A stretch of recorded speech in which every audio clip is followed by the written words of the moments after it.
Մայիսի 1-ից Հայաստանում վարորդների համար նոր կարգ է գործում։ Տուգանային 9 բալանոց համակարգը փոխարինվել է 13-ով։ Ներքին գործերի նախարար Արփինե Սարգսյանը դեռ փետրվարին կառավարության նիստին ասել էր, որ վարորդներից են ստացել ահազանգեր, թե կարիք կա վերանայելու գործող համակարգը։ Նախագծի հեղինակների խոսքով այս դեպքում վարորդները կկարողանան ըստ իրավիճակի ավելի ազատ լինել։ Հիմնական նպատակը կայացել է նրանում, որ հատկապես այն իրավախախտումների մասով, որոնք այնքան էլ մեծ ուղղակի անմիջական ազդեցություն չունեն ճանապարհային երթևեկության անվտանգության վրա ազդող այդ բաղադրիչի վրա, այդ մասով ունենալ որոշակի մեղմացում։ Վարորդի ընկեր հասարակական կազմակերպության նախագահը վստահեցնում է, որ բարեփոխման տեսանկյունից նշյալ փոփոխությունը կարևոր ազդեցություն չունի։ Ես չեմ կարծում, որ ինքը իրական մեծ փոփոխություն է, քանի որ այնտեղ բացի բալերի բարձրացումից նաև կան իրավախախտումներ, որոնց տուգանային միավորներն էլ բարձրացան, եւ այդ խախտումները այնպիսի խախտումներ են, որոնք հաճախակի կրկնում են վարորդները, իրական փոփոխություն չկա։ Այս բալային համակարգը ինքը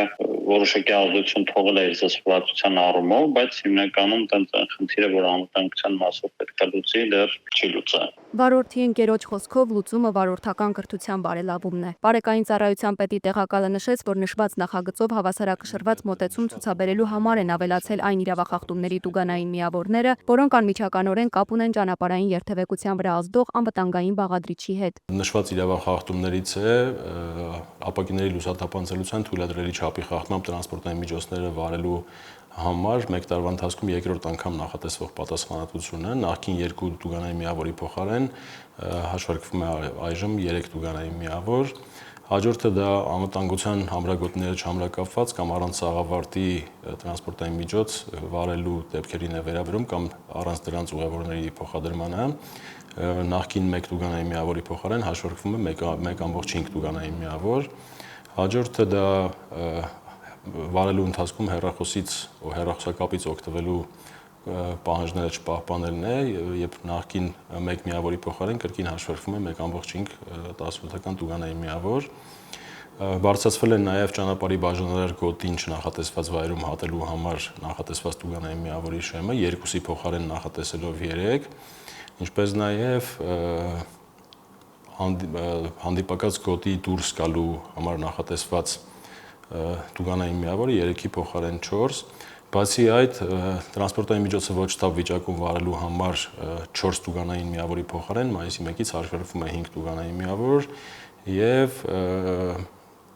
ծխախոտային արտադրատեսակ օգտագործելու համար նախատեսված տուգանային միավորն է փոխվել, նախկին 0.5-ի փոխարեն այժմ հաշվարկվում է 1 տուգանային միավոր։ Արտաքին լուսային սարքերից օգտվելու կանոնները խախտել է, որի դեպքում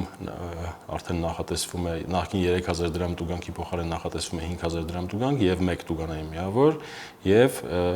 ճանապարհային երթևեկության կանոններով նախատեսված դեպքերում հեռահար լույսը մոտակայից չփոխարկելու հետ կապված իրավախախտումները նախկին 5000 դրամի փոխարեն նախատեսվել է 10000 դրամ տուգանք եւ 1 տուգանային միավոր։ Մեր հարցման մասնակից վարորդները խուսափեցին տեսախցիկի առջև կարծիք հայտնելուց։ Ոմանց խոսքով պետք է խստացվի տուգանային համակարգը ավելի անվտանգ երթևեկության համար։ Տաքսու վարորդները դժգոհեցին, որ փոփոխությունը իրենց աշխատանքին որևէ օգուտ չի տվել։ Տուգանքները միևնույն է շատ են։ Վարորդական իրավունքի գործունեության կասեցման կամ զրկման օրինաչափությունները նոր օրենքով մնում են անփոփոխ։ Եթե վարորդին տրված 13 միավորը սպառվում է, նա 6 ամսով զրկվում է վարորդական իրավունքից։ 6 ամիս լրանալուց հետո վարելու իրավունքը վերականգնվում է, դարձյալ տրվում է 13 միավոր։ Երկրորդ 13 միավորը 1 տարվա ընթացքում սպառելու դեպքում վարորդը վարորդական իրավունքից զրկվում է արդեն 1 տարի ժամկետով եւ այն վերականգնվում է միայն քննություն հանձնելուց հետո։ Մերի Դանիելյան, Գևորգ Սյանոսյան, Renews Armenia։